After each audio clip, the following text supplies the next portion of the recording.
Assalamualaikum warahmatullahi taala wabarakatuh. Bismillahirrahmanirrahim. Alhamdulillahilladzi bi ni'matihi tatimmus shalihat. Wassalatu wassalamu ala asyrafil makhluqat. Sayyidina wa maulana Muhammadin alladzi bisababihi nanalul barakat. Wa ala alihi wa ashabihi wa azwajihil mutahharat. Allahumma rabbi shrah lana sudurana wa yassir lana umurana. واحلل عقدة من ألسنتنا يفقه أقوالنا اللهم فقهنا في الدين وعلمنا التأويل اللهم علمنا ما ينفعنا اللهم إنا نسألك علما نافعا برحمتك يا أرحم الراحمين والحمد لله رب العالمين. Muslimin muslimat, hadirin hadirat yang dirahmati lagi dikasihi oleh Allah Subhanahu wa taala, sepatutnya ikut jadual malam ini kuliah disampaikan oleh mantan imam kita, Ustaz Fahmi. Tapi lepas asar tadi beliau mohon maaf kerana beliau terpaksa balik kampung, balik Perak kerana ibunya aksiden. Saya pun tak pasti aksiden apa, kerana ibunya aksiden dan kena tahan wad.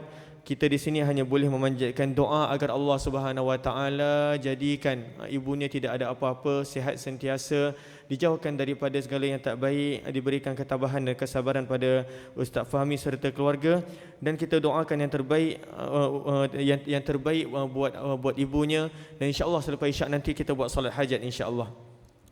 Jadi insya-Allah jadi memang selalunya kalau giliran kuliah saya kita bawakan kitab Risalah Adab Sulukil Murid. Tapi memandang pun saya pun tak buat preparation, dia ad hoc.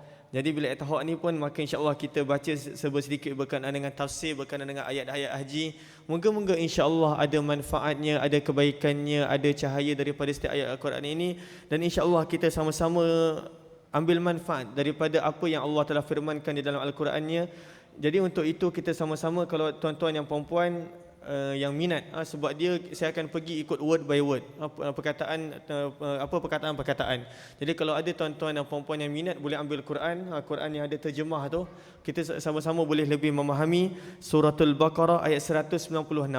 Suratul Baqarah ayat 196, insya-Allah kalau kita baca dengan Quran di hadapan kita, insya-Allah lebih banyak manfaat dia dan lebih banyak kelebihannya insya-Allah.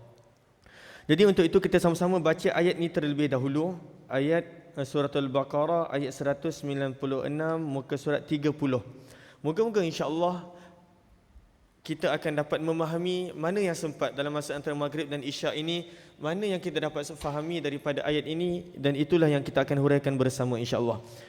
Jadi kita sama-sama baca dulu, saya baca, tuan-tuan dan puan-puan ikut, dan kemudiannya kita pergi terus kepada tafsirnya. Kerana kalau tajwid, Ustaz Rizal dah ambil dah bahagian tajwid setiap hari Ahad, minggu ke-2 dan ke-3 tak silap saya, Ustaz Rizal. Jadi kita baca dan kemudian terus pergi pada tafsirnya. Suratul Baqarah muka surat 30 ayat 196.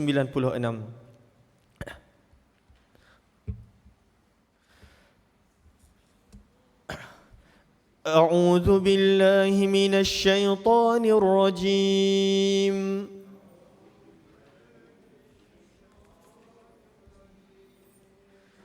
بسم الله الرحمن الرحيم.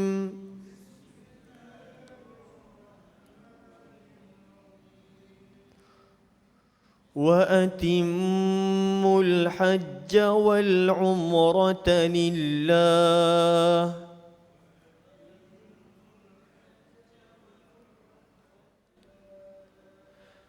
فإن أحصرتم فما استيسر من الهدي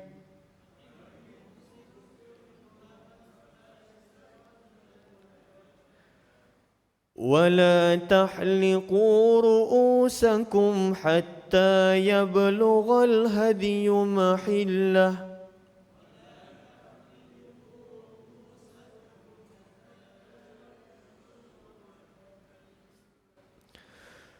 فمن كان منكم مريضا أو به أذى من رأسه ففدية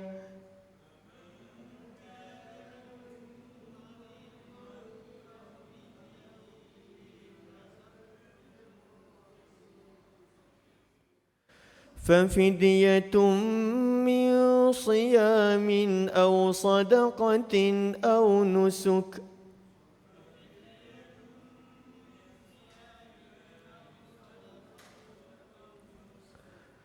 فإذا أمنتم فمن تمتع بالعمرة إلى الحج فما استيسر من الهدي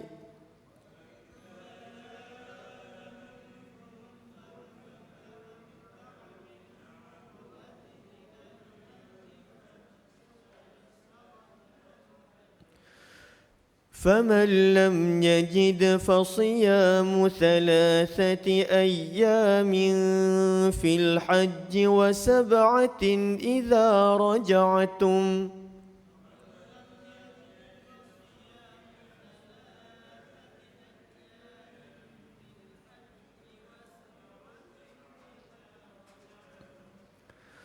تلك 10 كاملة ذلك لمن لم يكن أهله حاضر المسجد الحرام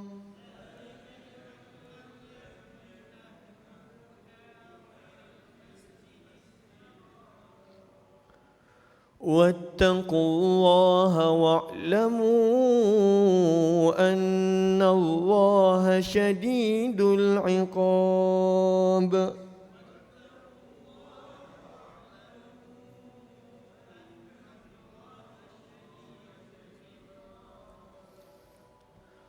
Sadaqallahul Azim, Suratul Baqarah ayat 196 muka surat 30.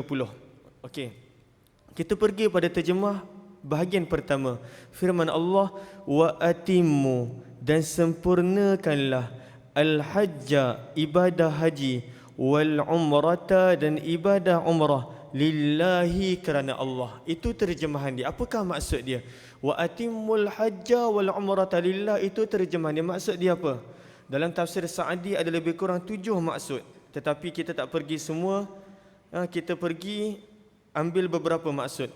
Maksud yang pertama, wa atimul hajja, dan sempurnakanlah kamu ibadah haji dan umrah. Maksudnya, kata sebahagian ulama, sempurna di sini maksudnya wajib untuk buat haji dan umrah. Wajib, itu makna yang pertama, dan itu adalah sebahagian pendapat para tabi'in. Bahawa seperti mana haji wajib, begitulah juga umrah pun wajib berdasarkan ayat ini, wa atimmul hajja wal umrata lillah. Allah sebutkan haji dan Allah sebutkan umrah kena buat kerana Allah, maksudnya dua-duanya wajib. Pendapat yang kedua mengatakan wa atimmu di sini maksudnya sempurnakan. Apa maksud sempurnakan? Buatlah ianya bukan sekadar kita buat yang wajib sahaja. Maksudnya apa yang wajibnya sekadar wukuf di Arafah, sekadar tawaf sahaja, tak. Buatlah yang terbaik. Maksudnya jaga dengan adab-adabnya, jaga dengan sunat-sunatnya. Buat sebaik mana yang mungkin, sebanyak mana yang mungkin, penuh dengan, sebab haji ni maksudnya apa? Penuh dengan kesusahan, nak tunjukkan tawaduk kita, rendahnya diri kita. Sebab itu waktu haji semua orang pakai baju yang sama. Kerana apa? Nak tunjukkan rendahnya diri kita, siapa pun kita ini berada di situ, kita semua sama. At-tadhallul wat tawaduk. Maka maksud yang kedua, wa atimmul hajja wal umrata lillah, buat bukan sekadar yang wajib, buat semuanya. Yang wajib pun buat, yang sunat pun buat, yang mustahab pun buat. Apa saja yang Rasulullah ajar. Sebab itulah dalam haji Rasulullah sebut apa? Buatlah haji seperti mana kamu lihat aku buat. Maksudnya macam mana kita tengok Rasulullah buat. Macam mana Rasulullah waktu di Arafah, berapa jam Rasulullah berdoa. Ada dalam hadis sebut, Rasulullah berdoa bukan doa macam ni. Angkat tangan dia sampai nampak ketiak, berjam-jam. Mintakan rahmat daripada Allah. Tapi apakah keadaan kita bila kita pergi haji? Wa atimmu maksud yang kedua bukan buat sekadar yang wajib, buat juga yang sunat. Makna yang ketiga, wa atimmul hajja wal umrata lillah, dan makna inilah yang dipegang oleh mazhab Syafi'i. Maksudnya wa atimmu, bila dah mula haji, wa atimmu, habiskanlah, sempurnakan. Bila dah mula haji, dah mula umrah, maka buat sampai habis, tak boleh buat separuh jalan lepas tu tinggalkan. Tak boleh. Kerana apa? Bila dah mula maka dia jadi wajib. Wa atimmul hajja wal umrata lillah. Kenapa ikut mazhab Syafi'i umrah tak wajib? Kerana banyak hadis-hadis menjelaskan bahawa umrah tersebut tak wajib. Contohnya, apabila sahabat bertanya, "Ya Rasulullah, apakah yang wajib di atasku?" Rasulullah sebutkan rukun-rukun, Rasulullah sebutkan haji. Kemudian sahabat tadi bertanya, "Adakah yang selain daripada ini ke atasku?" Rasulullah kata tidak. Dan banyak lagi hadis-hadis yang lain bahawa umrah tidak wajib, tetapi haji wajib. Antara ini disebabkan ayat Al-Quran, "Walillahi 'alan nasi hijjul baiti man istata'a ilaihi sabila." Barang siapa ada kemampuan, dia kena buat haji. Tapi umrah tak wajib. Jadi kita ambil 3 pendapat, kita tinggalkan yang lain. Lillahi, daripada lafaz lillah kita perhatikan perenggan tersebut. Wa atimmul hajja wal umrata. Al hajja maksudnya apa? Maksud haji. Haji maksudnya ziaratu baitillahil haram, menziarahi rumah Allah dengan kaifiah maksusah, cara yang tertentu, niat maksusah dengan niat yang tertentu pada waktu yang tertentu, itulah dia haji. Umrah pun sama, maksudnya buat menziarahi rumah Allah Baitullahil Haram dengan cara yang tertentu, kaifiah yang tertentu dan niat yang tertentu. Itu umrah. Lillah, kerana Allah. Kenapa disebutkan kerana Allah? Di sini ulama tafsir menyebutkan kerana pada zaman jahiliyah pun manusia buat haji dan buat umrah. Kalau tuan-tuan dan puan-puan baca sejarah, macam mana pada zaman jahiliyah diorang buat haji dan buat umrah. Tak ada seurat benang pun kat badan. Sebab apa? Dia anggap bahawa pakaian dia penuh dengan najis, pakaian dia penuh dengan duit riba, pakaian dia penuh dengan duit-duit yang tak halal. Tengok bagaimana syaitan dia sesatkan manusia. Dia gunakan dalil yang baik. Kamu tengok pakaian kamu ni, kamu guna duit riba. Kamu tengok pakaian kamu ni, kamu guna duit benda yang tak baik. Jadi kenapa buat pakai pakaian bertelanjang? Dan itulah sebahagian daripada manusia pada zaman jahiliyah, tanpa seurat benang pun mereka tawaf keliling Kaabah buat haji dan umrah. Sebab itulah Allah bawa satu perkataan je, lillahi, buat haji buat umrah. Memang istilah haji dan umrah kamu dah pernah dengar sebelum ini wahai umat Islam, tetapi buatlah lillahi, kerana Allah. Bila dah kerana Allah, maka ikutlah cara yang Allah telah tunjukkan melalui kasihnya Rasulullah sallallahu alaihi wasallam. Sebab apa? Haji dan umrah bukan sekadar pada zaman umat Islam sahaja. Sebelum syariat Islam lagi dah ada istilah haji dan umrah. Sebab itu kalau kita baca sejarah, pada permulaan Islam, bagaimana Rasulullah SAW mulakan dakwah secara terang-terangan. Rasulullah pada fi mawasimil haji, pada waktu-waktu haji, Rasulullah akan pergi mengelilingi kabilah-kabilah Arab. Kata, qulu la ilaha illallah, wahai manusia, ucapkan satu kalimah je, la ilaha illallah, tiada Tuhan yang layak disembah kecuali Allah, tuflihu, kamu akan berjaya.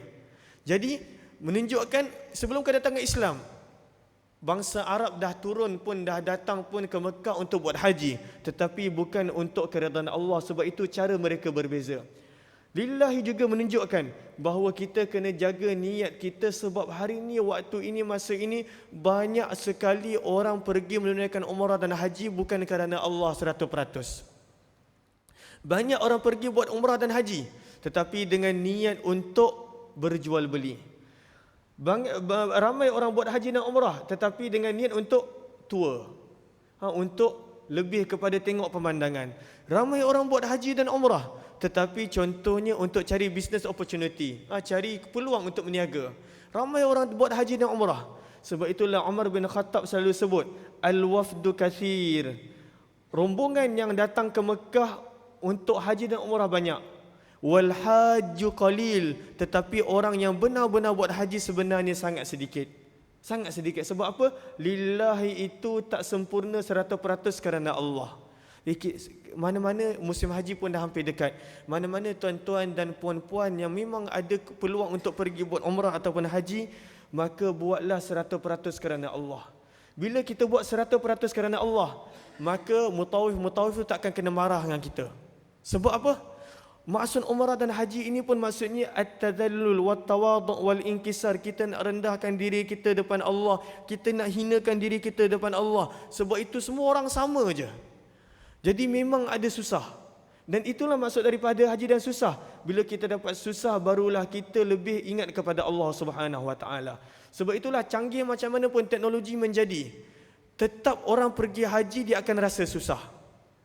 Canggih macam mana pun. Sebab itulah sebelum pergi haji sebaik-baiknya kita baca hadis Rasulullah SAW. Macam mana Rasulullah buat haji. Macam mana Rasulullah SAW buat haji. Penuh dengan kesusahan, penuh dengan rendah diri, penuh dengan tawaduk untuk dapatkan rahmat Allah Subhanahu Wa Taala. Kita terus baca seterusnya. Fa in uhsirtum famastaysara minal hadi. Terjemahnya, jika kamu terkepung, dalam kurungan terhalang oleh musuh atau kerana sakit, maka sembelihlah, famastaysara minal hadi, maka sembelihlah korban. Itu terjemah dia. Fa in uhsirtum, apakah tafsirnya? Okey, di sini pun ada beberapa makna. Fa in uhsirtum, maka jika kamu terhalang untuk sampai ke Mekah. Sebab itu kalau kita tengok terjemah, dia bagi dua terjemah. Fa in uhsirtum, jika kamu terhalang, itu maksud hasar. Maksud hasar daripada segi bahasa memang ada beza. Satu ihsar, satu hasar. Tetapi fa in uhsirtum terjemahnya apa? Jika kamu terhalang untuk sampai ke Mekah, dah pakai ihram, dah niat untuk haji ataupun untuk umrah, kemudian terhalang, uhsirtum. Maka apa firman Allah? Famastaysara minal hadi, maka sembelihlah akan al-hadiyu, korban. Kenapa al-hadiyu dipanggil al-hadiyu? Kerana al-hadiyu maksudnya muhda yang ditarik. Pada zaman dahulu tak macam zaman sekarang. Orang dia akan bawa sendiri dia punya binatang korban. Al-hadiyu dia akan tarik. Apa itu binatang korban? Kita pun biasa dengar 1/7 daripada unta, ataupun 1/7 bahagian daripada lembu, ataupun seekor kambing. Allah kata famastaysara, apa yang kamu mudah untuk kamu, maka kamu kena sembelih kalau kamu terhalang untuk masuk ke dalam rumah Allah, ke dalam Baitullah. Kemudian kita teruskan baca dia punya terjemah, kita pergi balik nanti tafsirnya kemudian. Wala tahliku, dan janganlah kamu mencukur ru'usakum, kepala-kepala kamu, hatta sehinggalah ya belugha, sampai al-hadiyu, binatang sembelih tadi, korban tadi, ila mahillah, ke tempat penyembelihannya. Itu terjemahnya ikut saya punya terjemah. Kalau tuan-tuan ada beza sikit, kita ambil dia punya mafhum, dia punya makna. Okey. Kat sini apa? Allah Subhanahu Wa Taala ajar kita, Allah beritahu kita apabila kita terhalang daripada masuk ke kota Mekah. Disebabkan apa jua? Setengah ulama kata apa jua halangan? Sama ada musuh kepung, ataupun sultan tak benarkan, ataupun contohnya sakit, ataupun contohnya keuzuran. Apa jua halangan untuk untuk kita melakukan haji terhalang, maka kita boleh keluar daripada ihram kita dengan kita sembelih kita punya binatang korban. Itu satu pendapat. Pendapat Imam Syafi'i kata tak. Imam Syafi'i kata yang dimaksudkan fa in uhsirtum, yang dimaksudkan dengan halangan hanyalah halangan daripada musuh. Sebab itu dalam mazhab Syafi'i, kalau seseorang itu terhalang daripada masuk ke dalam kota Mekah, disebabkan apa? Disebabkan dihalang oleh musuh, ataupun contoh dia disekat visanya, contohnya visanya visa tipu, ataupun apa jua halangan, maka untuk dia keluar daripada ihram, dia kena sembelih binatang korban terlebih dahulu, barulah dia boleh keluar daripada ihramnya. Berdasarkan ayat ini, fa in uhsirtum famastaysara minal hadi wala tahliku. Apabila kita dalam ihram, maka apa di antara hukumnya? Tak boleh cukur rambut. Bukan sekadar rambut. Ulama tafsir daripada ayat ini, daripada jumlah ini, ru'usakum memang kata kepala, rambut pada kepala. Tetapi apa jua rambut yang ada pada badan tak boleh cabut dengan sengaja. Kalau cabut, maka apa hukum dia? Kena bayar fidyah yang akan datang pada ayat seterusnya. Wala tahliku, tak boleh. Tak boleh cabut ataupun tak boleh potong mana-mana bahagian rambut, sehinggalah kita sempurna, kita buat tahallul, yang mana dalam umrah begitu juga dalam haji dan sebagainya. Fa in usirtu wala tahliku. Apa firman Allah? Janganlah kamu cukur sehinggalah hatta yablughal hadiyu mahillah, sehingga sampailah binatang korban tadi ke tempat sembelihannya. Ini satu makna. Dan ini adalah mazhab Imam Abu Hanifah. Apa kata Imam Abu Hanifah? Imam Abu Hanifah kata seseorang itu kalau terhalang daripada buat umrah dan haji, dia hanya boleh keluar daripada ihramnya apabila binatangnya dah disembelih. Di mana tempat sembelih?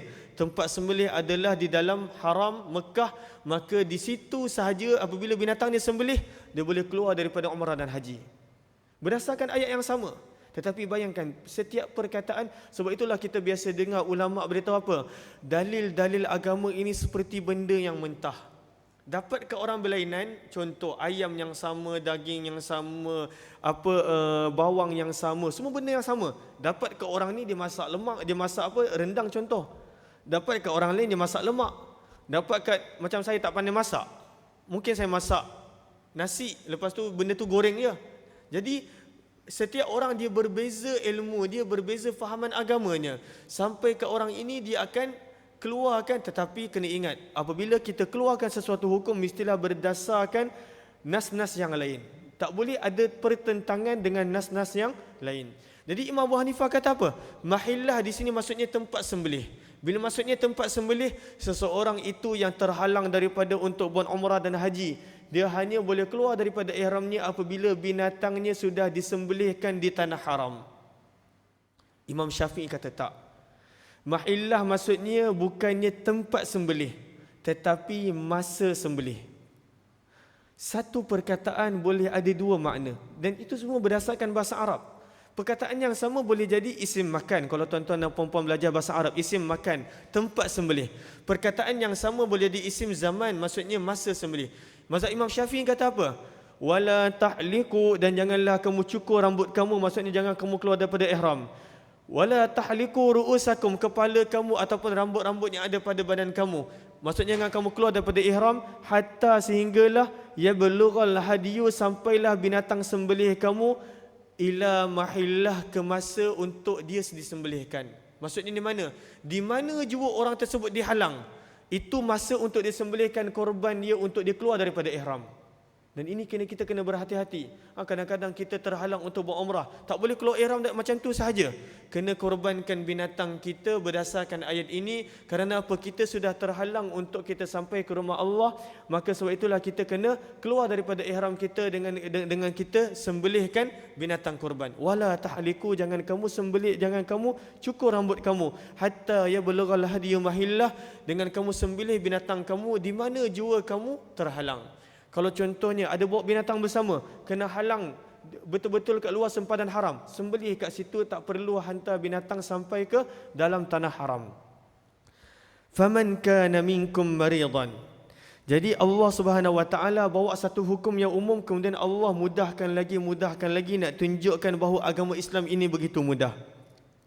Okey, kemudian Allah teruskan, faman kana minkum maridan, jika ada di antara kamu yang sakit, au bihi adza, ataupun sakit ataupun ada gangguan di kepalanya, fa fidyatun, maka hendaklah dibayar fidyah, min siyamin, sama ada dengan berpuasa, au sadaqatin, ataupun dengan memberi sedekah, au nusukin, ataupun dengan menyembelih. Jadi nak tunjukkan, adakah semua orang langsung tak boleh cukur rambut? Takkan susah macam tu sekali nak buat haji? Allah kata tak. Faman kana minkum maridan, kalau ada yang sakit yang mana dia terpaksa cukur rambut dia, au bihi adza, ataupun dia ada gangguan pada kepalanya, macam mana yang berlaku pada zaman Rasulullah SAW kepada seorang sahabat bernama Ka'ab bin Ujrah. Ka'ab bin Ujrah ini pada ketika Rasulullah SAW buat haji, dalam riwayat Ibnu Katsir menyebutkan bahawa Rasulullah SAW buat umrah sebanyak 4 kali. Rasulullah pernah buat umrah sebanyak 4 kali. Yang pertamanya umrah ketika Rasulullah SAW dihalang untuk masuk ke kota Mekah pada perjanjian Hudaibiyah. Itu yang pertama. Kemudian umrah ganti pada tahun selepasnya. Kemudian lagi 2 tahun pada tahun ke-9 dan ke-10 Hijrah. Dan Rasulullah buat haji hanya sekali. Itulah dia macam mana kita nampak pada belakang ni pesanan pada Hajjatul Wada' ataupun Hajjatul Wida'. Rasulullah hanya buat haji sekali, tetapi umrah sebanyak 4 kali. Jadi ketika Rasulullah buat haji, seorang sahabat bernama Ka'ab bin Ujrah, dia datang berjumpa Rasulullah dalam keadaan humiltu, dia dibawa. Terlampau sakit. Kenapa sakit? Terlampau banyak kutu yang berada pada rambutnya. Sampai ke dalam sebahagian riwayat menyebutkan hatta tanasarat, kutu tu punya banyak sampai berjatuhan daripada kepalanya. Dan dia tak nak cukur. Sebab apa? Hukum haji tak boleh cukur rambut. Jadi dia pun ingat hukum yang sama baginya. Dia tak nak cukur. Sehinggalah orang lain bawa dia datang jumpa kepada Rasulullah SAW. Maka Rasulullah kata cukurlah rambut kamu. Kemudian Rasulullah tanya padanya, kamu ada bawa kambing tak? Ala kasyah. Dia kata tak. Kemudian Rasulullah tanya, kamu boleh puasa tak? Dia kata tak mampu. Kemudian akhir sekali barulah Rasulullah SAW yang keduanya untuk beri makan. Adakah kamu ada kewangan untuk beri makan 6 orang miskin? Dia kata tak mampu. Maka Rasulullah SAW kata apa? Rasulullah SAW kata, maka berpuasalah kamu, yang mana berapakah bilangan puasa kita akan pergi kemudian. Allahumma salli ala Sayyidina Muhammad. Nak menunjukkan apa? Islam itu sebenarnya mudah. Jadi sebab itulah Al-Quran dia menjelaskan. Adakah semua orang tak boleh cukur rambut dia, tak boleh buat perkara yang dilarang? Boleh dicukur rambutnya apabila ada keperluan, contohnya sakit macam mana Ka'ab bin Ujrah tadi, ataupun azam min ra'sih, kepalanya sakit yang perlu untuk rambutnya dicukur. Tetapi dia kena bayar fidyah. Faman kana minkum maridan, barang siapa di antara kamu yang sakit, apa jua sakit, au bihi adza, ataupun dia mempunyai kesakitan min ra'sih, pada kepalanya, contohnya kutu, ataupun contohnya luka, ataupun apa jua penyakit yang perlu kepada untuk dicukur rambutnya ataupun dipendekkan rambutnya, fa fidyatun, maka hendaklah dia bayar fidyah, min siyamin, daripada puasa, au sadaqatin, ataupun sedekah, au nusukin, ataupun binatang korban, yang mana tadi kita dah belajar binatang korban sama ada seekor kambing ataupun 1/7 lembu ataupun 1/7 unta. Sedekatin pun kita dah belajar. Sedekatin maksudnya apa? Sedekatin maksudnya adalah 6 orang miskin, dan bilangan dia pun tak banyak. Hanya beberapa nisfu sa'. Nisfu sa' dalam kilogramnya, Allah, saya pun tak pasti, jadi saya tak boleh nak sebut. Jadi hanya 6 orang miskin saja beri makan. Nak tunjukkan daripada hadis tadi, sahabat sebenarnya terlalu susah. Nak bagi makan orang miskin pun mereka tak mampu. Nak tunjukkan betapa sederhananya para sahabat, dan kemudiannya barulah puasa. Ayat ini umum. Jadi daripada 3 ni mana yang paling afdal? Itu hadis Ka'ab bin Ujrah tadi dah terangkan. Maksudnya Rasulullah tanya dia apa mula-mula? Ala kasyah, kamu ada binatang untuk sembelih tak? Kamu ada kambing tak? Maksudnya fidyah yang paling afdal adalah binatang korban. Berdasarkan hadis tadi ikut turutannya. Kemudiannya yang kedua barulah Rasulullah tanya, adakah kamu ada harta untuk beri makan 6 orang miskin? Maka yang kedua ni yang paling afdal adalah beri makan. Dan yang ketiganya barulah puasa 3 hari. Dan ini turutannya terbalik, yang mana penerangannya kita dapat daripada hadis Ka'ab bin Ujrah tadi. Kemudiannya daripada ayat ini juga kita boleh faham bahawa sebenarnya Islam itu sangat mudah.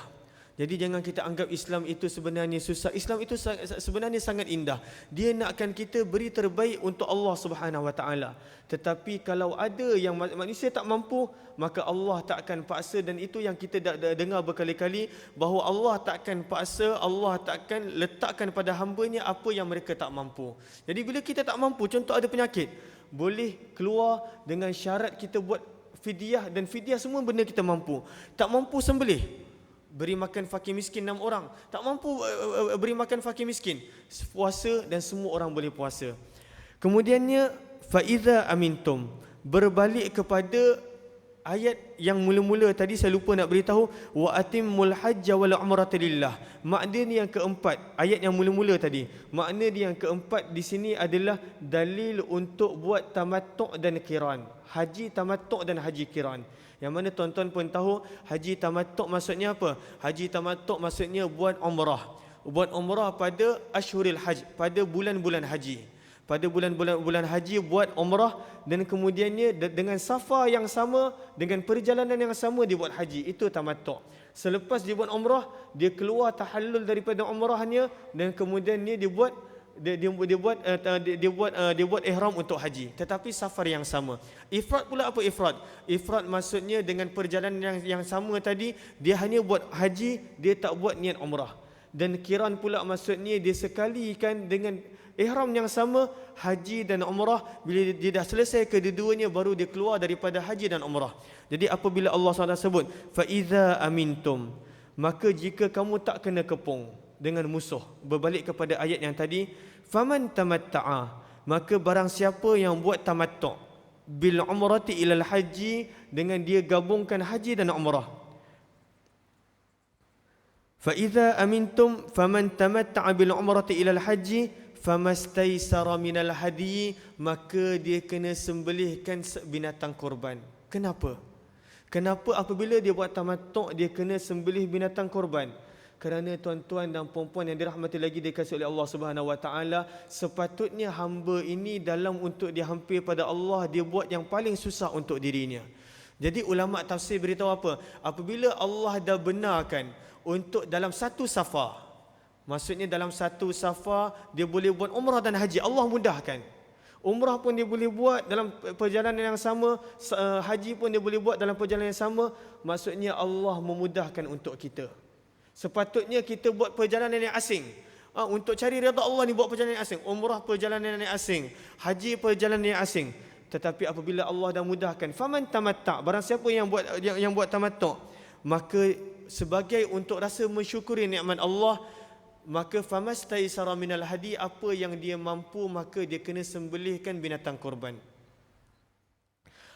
Jadi kalau dia tak ada binatang untuk disembelihkan, tak mampu beli kambing, tak mampu beli 1/7 daripada unta, tak mampu beli 1/7 daripada lembu, maka apa dia kena buat? Tapi dia nak buat tamattu' juga. Maka Allah Subhanahu Wa Taala berfirman, fa idza amintum faman tamatta'a bil umrati ila al hajj famastaysara minal hadi faman lam yajid, barang siapa yang tidak ada kemampuan untuk korbankan binatang, faman lam yajid fasiyamu, maka hendaklah dia berpuasa, salasati ayyamin, 3 hari, fil haji, pada musim haji, wa sab'atin, dan 7 hari, idza raja'tum, apabila dia pulang ke rumah. Dan ini yang paling afdalnya, ulama fiqh beritahu 3 hari pada musim haji waktu bila? 6, 7, 8 Zulhijjah dia berpuasa 3 hari pada hari-hari haji. Wasaba'ah, apabila dia sampai 7 hari dia kena berpuasa apabila dia sampai ke rumah. Sebab itu Allah kata apa? Tilka asyaratun kamilah, genapkan 10 hari. Dia tak mampu, dia nak buat tamattu' juga, dia nak buat dalam perjalanan yang sama umrah dan haji juga, tetapi tak mampu nak beri binatang korban. Allah kata tak jadi masalah, puasa 10 hari, 3 hari semasa musim haji. Ulama fiqh kata yang paling afdal berdasarkan amalan para sahabat 6, 7, 8 Zulhijjah, dan 7 hari apabila dia pulang ke rumahnya, yang mana hadis Ibnu Umar radhiyallahu taala anhu dijelaskan lagi, idza raja'a ila ahli, apabila dia dah pulang ke rumahnya dia puasa yang baki 7 hari tadi. Sebab itulah Allah SWT telah mudahkan untuk kita. Sebab itu orang yang buat haji ifrad, orang yang buat haji ifrad maksudnya dia buat haji sahaja, maka dia tak perlu bagi binatang korban. Sebab apa? Dia buat perjalanan yang sama hanya untuk haji, maka dia tak perlu lagi beri binatang korban.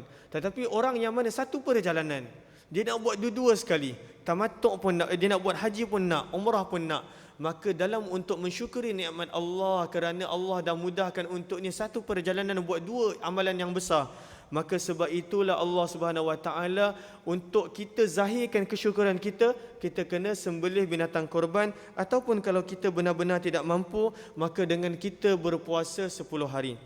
Kemudian Allah sebut, dahlah Allah dah terangkan tadi 3 hari semasa berada pada hari-hari haji, pada musim haji, 7 hari apabila pulang. Kenapa Allah sebut lagi sekali tilka asyaratun kamilah, 10 hari? Nak tunjukkan kita di sini beberapa perkara. Yang pertamanya apa? Yang pertamanya, faman lam yajid fasiyamu thalathati ayyamin fil haji wa sab'ah. Maksud 7. Allah Subhanahu Wa Taala nak beri isyarat 7. Perkataan sab'ah, 7 dalam bahasa Arab ada banyak makna, bukan sekadar 7. 7 dalam bahasa Arab juga memberi makna banyak. Makna banyak, tak ada had. Sebab itulah kalau tuan-tuan dan puan-puan baca sebahagian tafsir, sebahagian ulama tafsir dalam menjelaskan, allazi khalaqa sab'a samawatin, Allah telah menciptakan 7 petala langit. Sebahagian ulama tafsir kata langit itu bukan 7, tapi langit itu sebenarnya banyak, berlapis-lapis. Berapa? Manusia takkan boleh tahu. Jadi kenapa? 7 sebenarnya menunjukkan kepada banyak. Sebab itulah Allah jadikan banyak benda yang bilangan dia banyak 7. 7 lautan. Kita biasa dengar 7 lautan, 7 petala langit, 7 petala bumi. Kenapa Allah jadikan 7? Kerana sebenarnya ulama tafsir beritahu 7 sebenarnya bukan maksud bilangan 7 tadi. Sebenarnya 7 tadi maksudnya bilangan dia banyak. Sebab itulah lagi sekali Allah terangkan yang di sini maksud 7 bukannya bilangan dia banyak. Tilka asyaratun kamilah, 7 maksudnya 7. Jadi 3 campur 7 adalah 10. Dan hanya 10 hari yang kamu perlu berpuasa jika kamu tidak mampu untuk sembelihkan binatang korban. Yang keduanya, ulama tafsir beritahu kenapa Allah bawa lagi sekali perkataan tilka asyaratun kamilah. Kerana pada sebahagian masa waw dalam bahasa Arab memberi makna bukan wa tetapi memberi makna atau. Jadi janganlah manusia sangka apa? Fa iza amintum, jika keadaan aman, faman lam yajid. Kita pergi dari situ. Faman lam yajid, barang siapa yang tidak menjumpai, yang tidak mampu untuk sembelih binatang korban, fasiyamu thalathati ayyam, maka hendaklah dia berpuasa 3 hari fil haji, pada hari-hari haji, wasab'atin, ataupun 7 hari. Sebab apa? Dalam bahasa Arab waw boleh diterjemahkan sebagai atau. Jadi janganlah sebahagian orang yang mana malas, sebahagian orang yang mana sentiasa mencari yang mudah semata-mata. Dia kata, kat sini Allah kata wa boleh diterjemahkan sebagai atau. Jadi maksudnya kalau nak puasa 3 hari pada musim haji boleh.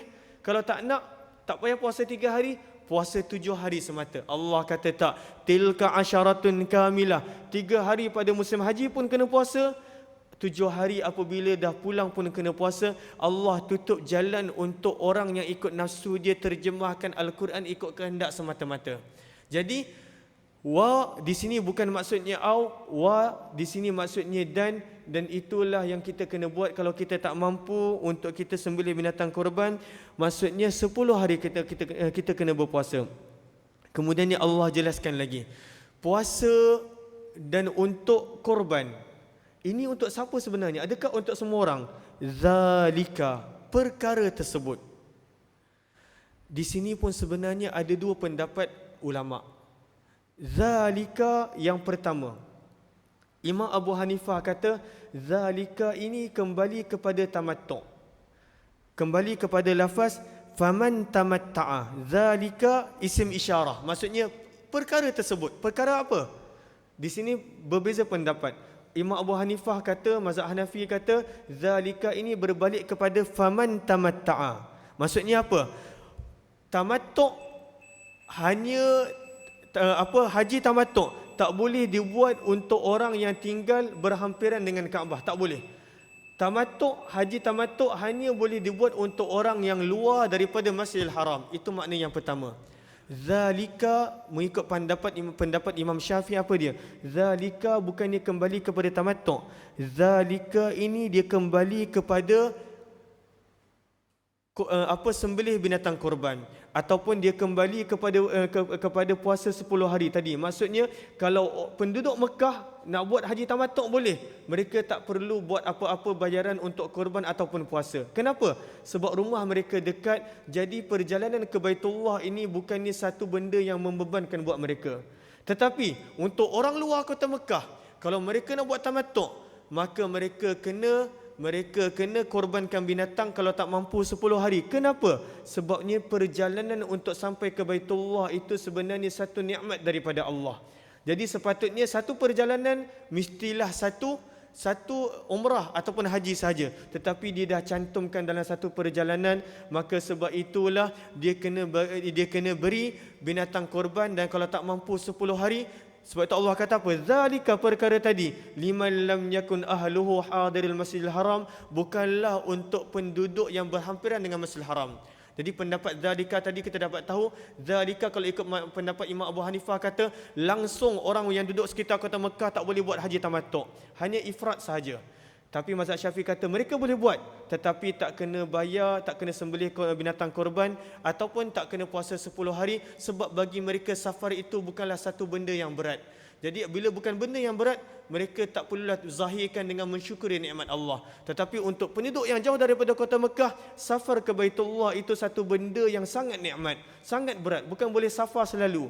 Jadi bila mereka himpunkan dua benda yang besar, haji dan umrah dalam satu waktu, maka ini sebenarnya nikmat daripada Allah. Maka sebab itulah mereka perlu zahirkan kesyukuran tadi dengan sembelih binatang korban ataupun puasa 10 hari. Inilah serba sedikit daripada apa yang kita boleh faham tafsir. Sebenarnya maknanya lebih mendalam kalau kita kaji lebih teliti. Saya mohon ampun dan maaf jika penerangan saya yang terlalu laju ini buat tuan-tuan dan puan-puan tak faham kerana masa yang sangat singkat. Apa yang baik datang daripada Allah Subhanahu Wa Taala, yang tidak datang dari kelemahan diri saya sendiri. Untuk masalah-masalah haji saya terangkan tafsir. Untuk masalah-masalah haji ataupun umrah, tuan-tuan dan puan-puan bolehlah rujuk kepada ustaz yang mahir dalam bidangnya. Saya hanya menerangkan tafsir apa yang telah ditafsirkan oleh para ulama tafsir. Apa yang baik daripada Allah, yang tidak datang daripada kelemahan diri saya sendiri, kekurangan ilmu saya. Wabillahi taufiq wal hidayah. Wassalamualaikum warahmatullahi taala wabarakatuh. Subhanallah di subhanaka.